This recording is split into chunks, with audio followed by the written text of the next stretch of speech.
ఈ రోజే డౌన్లోడ్ చేయండి. మీ ఫేవరెట్ షోస్ చూడండి. నమస్కారం స్వామి. అవని, ఏంటమ్మా ఈ సమయంలో వచ్చావు? మీరు గతంలో చెప్పిన విధంగానే నా కూతురు నా అత్త మంచి పేరుని సంపాదించుకుంది. తనని ఏదైనా ప్రమాదం వెంటాడబోతుందోనని నాకు భయం పట్టుకుంది. అందుకే మీ దగ్గరకొచ్చాను. వీటిని చదివి ఇందులో ఏవైనా అనార్థం రాసుంటే చెప్పండి స్వామి.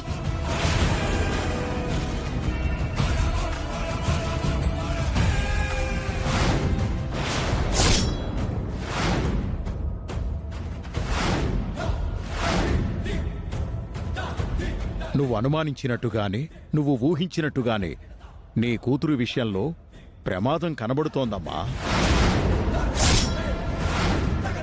రేపు జరగబోయే సన్మానంలో ప్రాణగండ ఉంది. ఇప్పటి వరకు తను ఎంత పేరునైతే సంపాదించిందో ఆ పేరు కూడా పోయే పరిస్థితి కనబడుతోంది. నువ్వే రేపా వేడుకలో కనిపెట్టుకొని ఉండాలి.